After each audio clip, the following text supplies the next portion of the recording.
Okay, so let's open with a hymn. I have a spiritual thought. Just as you guys are like, what? So, welcome. My name is Taylor Halverson, Center for Teaching and Learning. Welcome. Come on in. Good to see you. What's up? And grab a chair at the table because we're going to be working, unless you want to ride on your lap, whatever is going to keep you comfortable. And so I've lost my voice a bit, and I promise it has nothing to do with my kids this time. All right, jokes aren't funny if you have to tell them. So I work at the Center for Teaching and Learning, and I'm assigned to assist faculty members across campus to be great teachers. So my job's actually pretty easy because BYU hires pretty carefully and hires really amazing people. So imagine working with the top students who are adult learners who are super responsible and want your help, and you never have to grade them and they never ask if this is the final exam. That's my job. I get to hang with people like you all day long. It's kind of fun. So I'm assigned to this college, College of Engineering, College of Humanities, and it's just a delight. So we're here for 3 hours, right? I'm just teasing. 3.5. Yeah. 50 minutes, is that right? Little job? Okay, so what we're doing today is walking through a process of thinking about how to design or redesign a course. And I quip, although I really don't truly believe this, that we should get rid of the word teacher in our vocabulary, because what we do is far bigger than just teaching. When we think about teaching, it's often thinking about like what I'm doing here, standing in front of people, talking. And even though teacher is a very powerful word, I mean, it comes from the ancient word to touch, to point out, to show, to demonstrate. In fact, our word token comes from the same word for teacher. And tokens are symbols of larger realities, and that's what teachers do. They show symbols and evidences of larger realities that we want people to embrace. But if you think about it, the time you spend in what we might call the teaching enterprise is far more than what happens in 15 minutes 3 times a week. And most of us spend more time thinking about our teaching and engaging in teaching activities outside the classroom. And so I'd like to say we are all learning designers, and teaching is a part of what it means to be a learning designer. Now, learning designer doesn't roll off the tongue. If you go tell people, I'm a learning designer at BYU, they will have no idea what you're talking about. So I really am not going to advocate this too strongly, but you have spent years of your life designing. You design research studies. You design learning. And we're going to talk about great principles for designing learning for your students. Now, a lot of the stuff you know and have experienced, but what I'm going to ask you to do is to think about a course that you'll be teaching soon that you want to make some revisions for. And we're going to walk through a process. This is actually typically a 2-day workshop, but since you guys are all incredible, we're going to plow through this in 50 minutes, okay? So let me pass these out. My lovely assistant, Dan, actually pass out those, pass those around. And don't open it yet, because I know you guys are super eager to jump in. I just have 1 or 2 more things to say before I get you distracted with what's in the packet.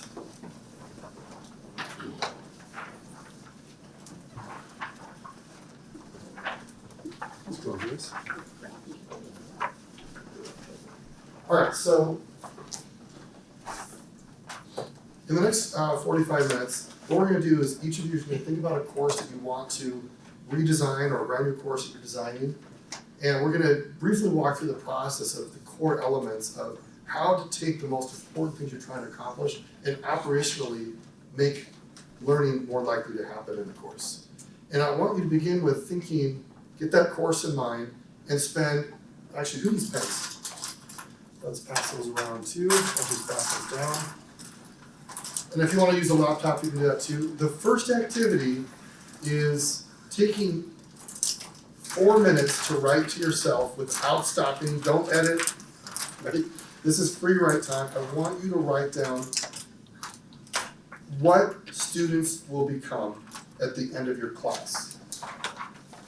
And just pour out all your, and that's on the, sorry, yeah, open up. It's on the first right-hand page. You can even go to the following page after that. Just write as much as you would like on page 3 and 4 about who your students will become because of the class that you have in mind. Any questions about what I'm inviting you to do? So that was kind of a rough draft. You've put on all these ideas, your great dreams and hopes for this course, what this will do for your students.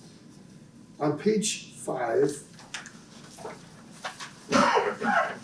summarize the major ideas that you wrote about into a couple of clear sentences. 3 to 5 sentences. If you could separate the 3 to 5 main ideas that you captured in your first writing. Any questions about what I've asked you to do? So let me explain to you why we're doing this. It probably makes sense to you, but just to make explicit the why of this activity. And I might add that very often in our teaching and our learning design, we don't tell students why things are happening in the course. It makes sense to us. We've lived with it for so long, it's very obvious. I used to teach a World Civ course to 250 students, and I spent a lot of time thinking about the design of the course and how things would happen. And one day I was at the board writing something down and explaining a concept, and a student near the front just blurted out, interrupting me talking. And he's like, oh my gosh, like what you're talking about aligns with something you talked about last week, and it makes this interesting connection. It's like you made it all fit together. Like it's like you designed it that way. And I'm like, I did design it that way, and I never told you.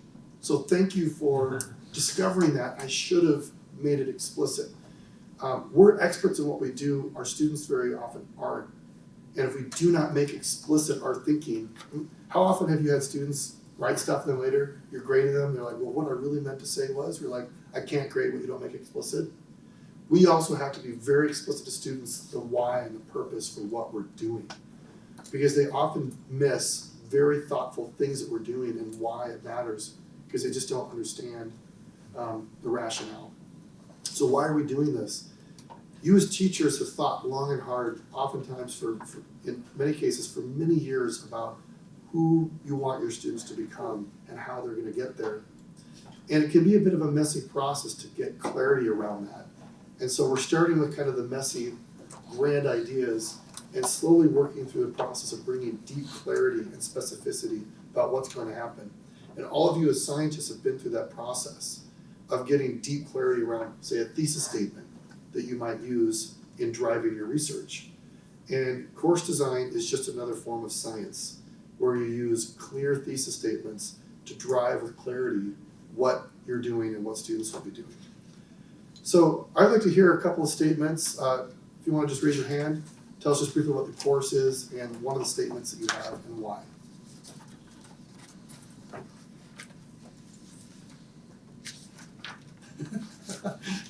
By the way, I've been in settings where I don't talk either when I'm in a crowd. I'm teaching program evaluation to graduate social workers. Like social programs, you're not talking like computer programs. Right. Yeah. Yep, exactly. And so when you said what they're going to become, my summary statement was like kind of a complete social worker. They come in wanting to focus on practice skills and interacting with clients and group therapy, and being able to evaluate the organization's practice, their own personal practice, helps them become a complete social worker. Good. And I like the word, you use the word evaluate. For many years, in my World Civ course, I would say, I want students to understand key areas of world civilization. And what does the word understand even mean? What does that even look like, you know? And I had to kind of work through and get some clarity that I don't simply want my students to understand. I want them to be able to analyze different historical periods and apply those insights to solving modern day problems. Well, suddenly now, history matters for the present, and there's a very specific skill set that I'm trying to help them gain that's also driven by content. So it's good to use that keyword. All right, somebody else who would like to share. If I offered extra credit, would that help? I'm not sure I can share in a short enough period of time, but I'll try. So I've got a course I've taught once before, and I'm kind of trying to totally redesign it. It's basically science and archaeology. I'm not sure if that's the exact title. When I taught it before, it was essentially all archaeometry, which, see how to explain it. Basically, it's using physics and chemistry to look at artifacts and try and work things out. So things like neutron activation analysis, which I always like to describe as sticking ancient pottery in a nuclear reactor and watching what happens. If you do it carefully enough, you can work through it and tell where it came from, things like that. But But I'm thinking now that I want to actually expand the course, and I feel like I'm trying to teach 3 courses into one. And I've got to figure out how to do it. So part of it still needs to be that, because those techniques are really important. But I also want to get students to understand these, there's some big interdisciplinary theories that are used across a range of sciences, at least, and to some extent in social sciences, like complex adaptive systems, resilience theory, and all these things that I think connect archaeological research to modern problems a lot better than the theory that we actually teach in our formal theory courses. I want students to know enough of that to at least be able to read about it and start thinking about it. I can't teach it all, Sure. especially in part of, just part of the semester. And then the other thing I want them to get is computer modeling and how that fits into the learning. So my statements are all sort of like build, and this is where I think it's sort of falling apart, is they'll learn about this and learn about that and learn about that. Do I have time to make them sophisticated enough in any of those things to make it worthwhile? Yeah. So I'm sort of struggling with that level of just exactly how much am I going to really try and cram into this course. So what may help, and we all struggle with this because there's always more that can be done. There's always more to be done than actually can feasibly done in a 16-week or 8-week course, is getting very clear about, so you say you want your students to learn certain things. So what does that look like? So when students walk out of your class, how will they be different in terms of knowledge, skills, behavior, attitude? And the more you can have very specific action verbs, it'll give you clarity about what really you can tackle. Because if you want them to learn theory, well, what does that really mean? Versus, I want them to be able to apply these specific theories to these sets of problems. Then suddenly your course design has a map. Sorry, I forgot your name over here. Oh, Melissa. Oh, thanks, Melissa. Yeah. Is it Jones? Yeah. Okay. Yeah. There's another Melissa Jones, she's not in here. There's another Melissa Jones in a different college, or sorry, department. Okay, so I appreciate you saying the piece about drawing the understanding to sort of the goal, because originally I teach a multicultural class for doctoral students in clinical psychology. So they're getting ready to go on internships in the university and see clients. So originally I had students will gain an understanding of immigration patterns, refugee asylum status, refugee and asylum status, history of oppression based on race, gender, sexual orientation, and ethnicity. But then I thought, why do I want them to understand that? And so I drew it, I think I want them to understand it so that they can, for 2 reasons. One is so that they can understand how these things influence the differential experiences of people accessing clinical services. And then also so that they can confidently communicate with people from lots of disciplines. So when they go out on internship interviews and things like that, they have the correct terminology and the correct knowledge to talk about these things with people. Good. And that's an important thing, asking that why. Because we have these sub-themes we're trying to get to, and sometimes that why is packed into our brains, but we haven't always flushed it out. And again, giving that why to students regularly, it's like a good academic article. Like you have your clear thesis statement, and good writers will always return to, why am I bringing up this evidence? How does it fit what's going on? I have a new piece of evidence. Why does that matter? How does it fit the story of this overall thesis statement?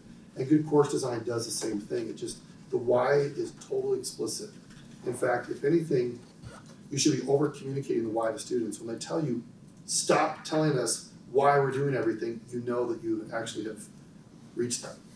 I'm over emphasizing here, but what I'd like to have you guys do now is think about these statements you've written up and see if you can create an overarching course purpose statement. Could you make a single statement that conveys the purpose of the course, that students will be able to see these core ideas you wrote into statements? So imagine basically you're writing a really powerful thesis statement about the course. Questions about what I've asked you to do? And we are running really quickly, so if you feel like we're going fast, that first attempt, I'd like to hear some examples of what people put, because we're going to try this a couple of times. It takes a little bit of work to get through it.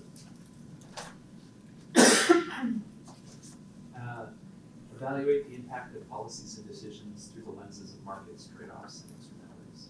Okay. So, comments there.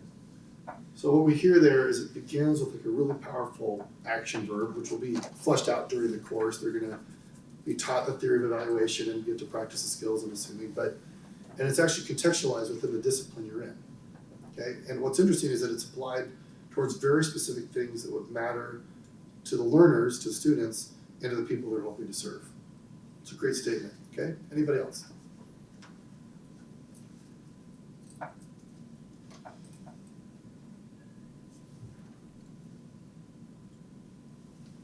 So let me tell my own story. Teaching World Civ, I mean, it's a sprawling course of like everything's ever happened to humanity across all time. Like, what do you not talk about? And for a long time, I had these outcomes like learners will understand the great swath of, you know, the changes that have occurred throughout human history, why that matters today. And it's kind of like this amorphous, not very exciting statement. And over time, I reformulated it to say, students will be able to creatively solve problems in their lives because they've effectively evaluated and analyzed how civilizations creatively solve problems in the past. Suddenly, I had a much more purposeful reason for getting students into history. It wasn't simply to master names and dates, but that people in the past creatively solve problems. Humans are very creative. What can we gain from watching people in the past creatively solve problems, and how can that inspire us and empower us to creatively solve problems today? And that allowed me to be much more specific in the types of assessments and activities that I designed that got students into their work. Okay, would you like to take a second attempt at your course purpose statement? Well, actually, I'm just gonna have you do it. Taylor, can you say what your course statement again, what your revised statement again was? Yeah, so it was, students will be able to creatively solve problems in their lives because they've learned from past civilizations, that they've learned to evaluate and analyze how past civilizations creatively solve problems. Thank you. So take 30 seconds to write a second attempt at your course purpose statement. And all these are going to de novos, so no pressure. Rex the It's credit, only right? been alive before our names. I know you are. Yeah. Okay, anybody ready to share their second attempt? Gordon. I wrote, students will gain the knowledge, values, skills, and cognitive processes in 5 areas of practice policy practice to create meaningful change for themselves and the clients and systems they serve. Excellent. So that brings some it's a lot to pack in. I'm not even in your discipline, but I think I could actually design a course based on that statement if I spend enough time talking to the experts.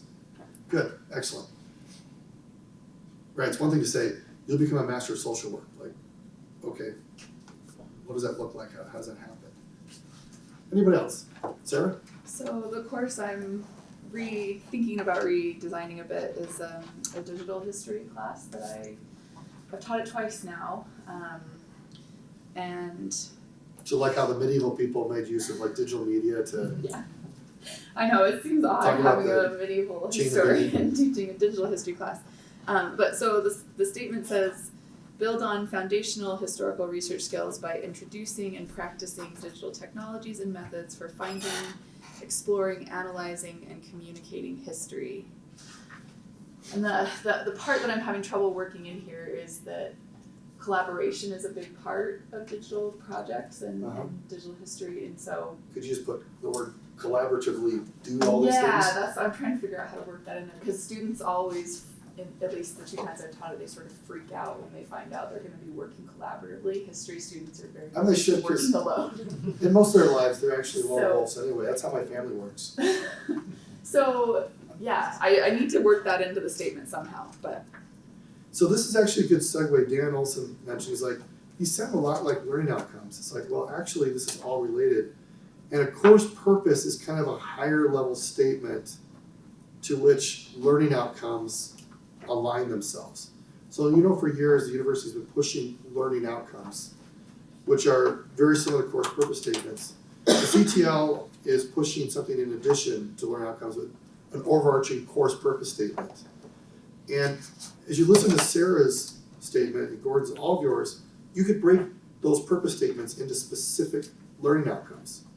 Because evaluating is one outcome, applying is a different outcome. And so once you have your course purpose statement, Sarah, will you read yours again? Sure.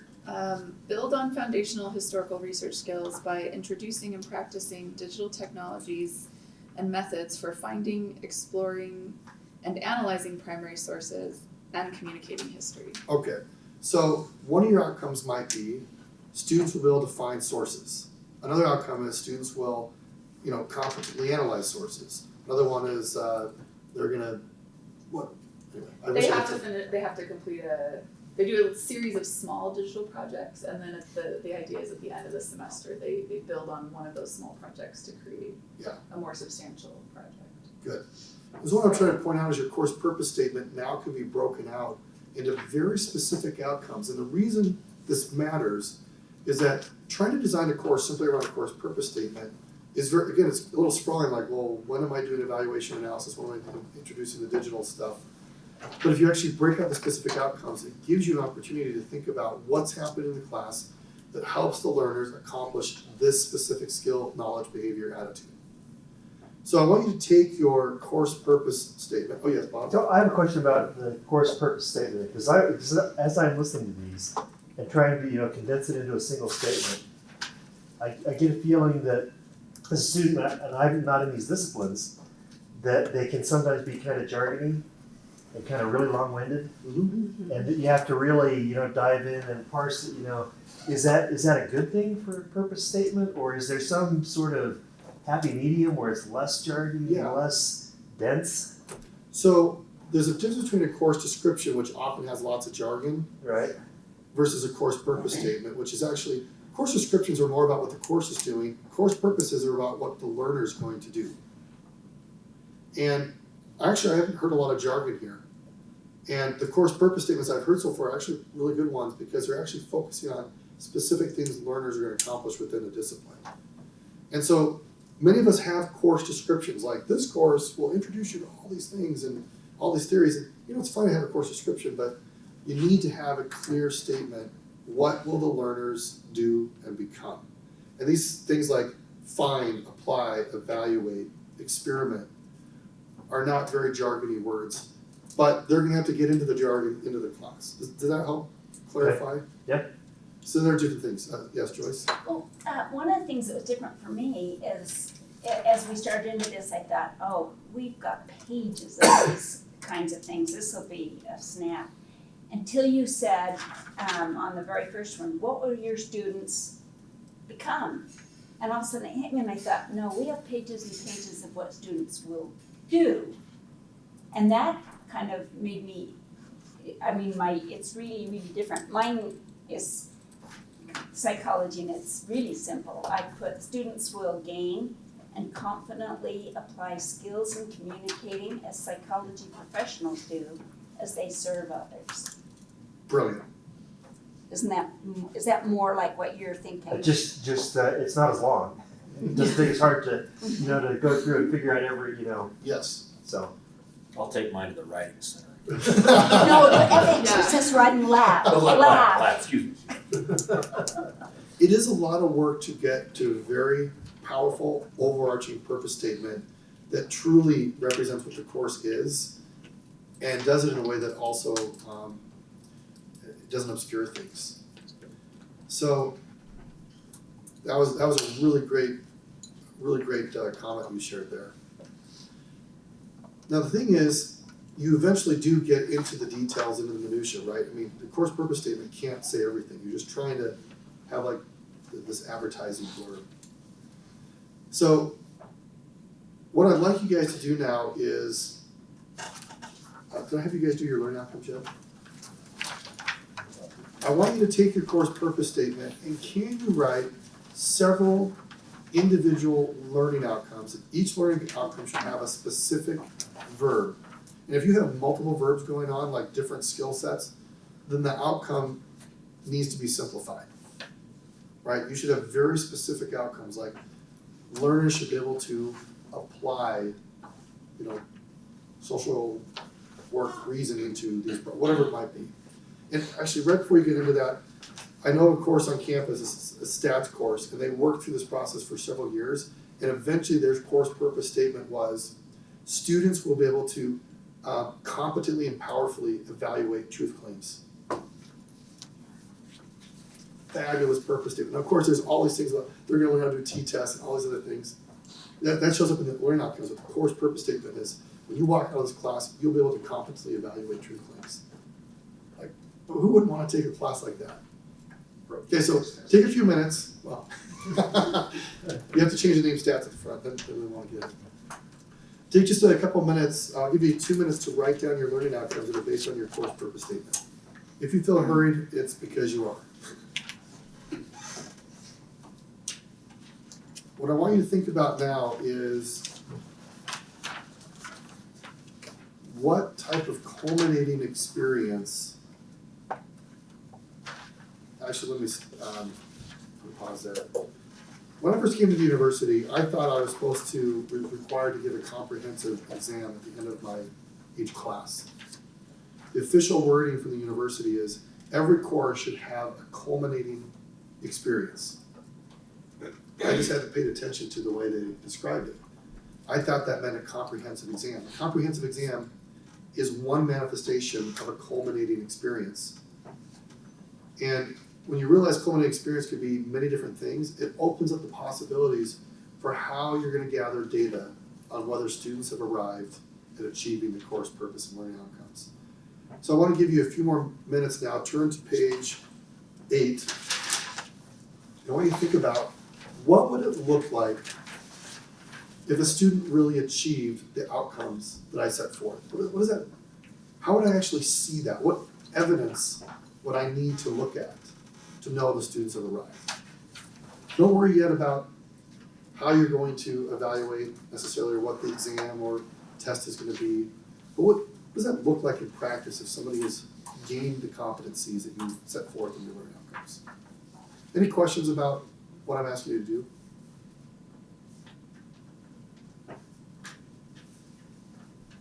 Okay, take about 3 minutes to just free form write all your ideas down. Okay, someone like to share what they came up with?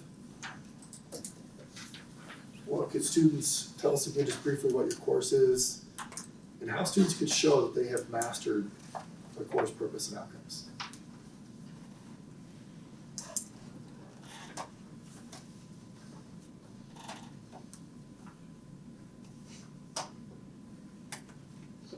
I'll jump in because I don't have an answer. Maybe it's a sign that I really am trying to teach 3 courses in one.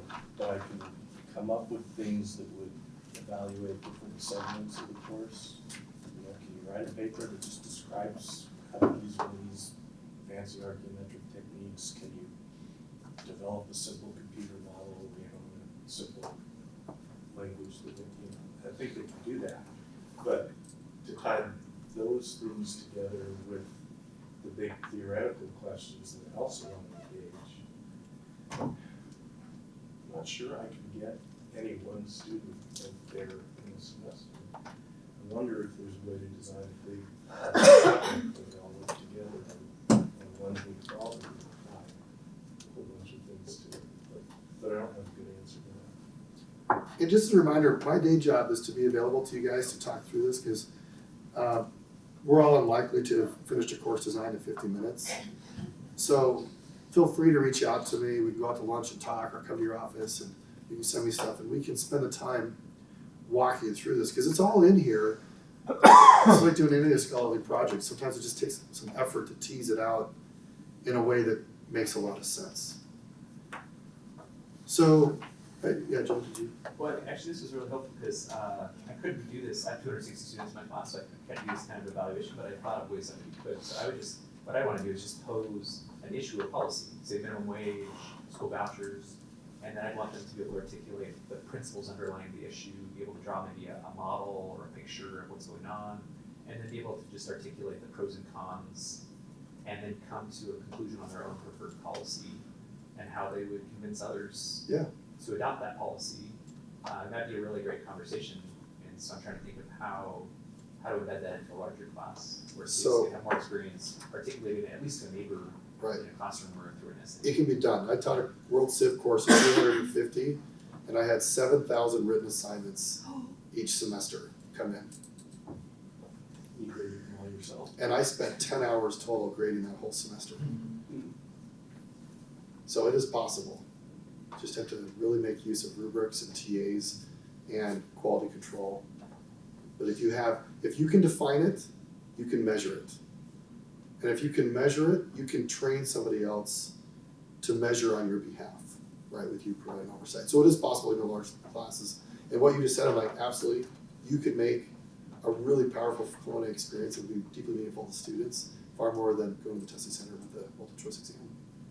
Standing in line for 5 When hours. listening to this helps me think, what I really wanna do is, and maybe we do need to talk about this at some point, about how to design an experience that does this.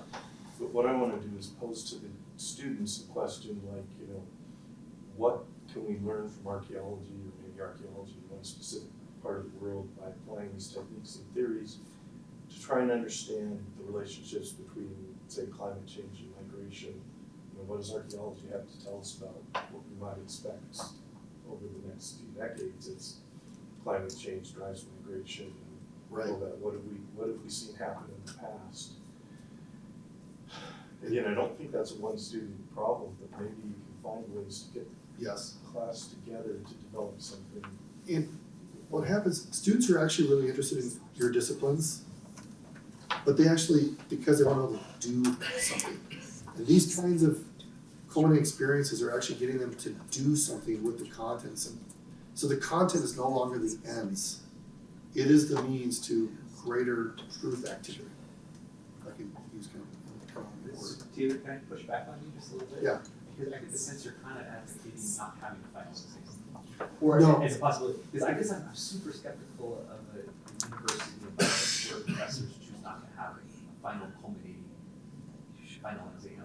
Just I think so much of the learning happens right as the students are putting it all together, getting ready for Right. I'm actually advocating a culminating experience. Okay.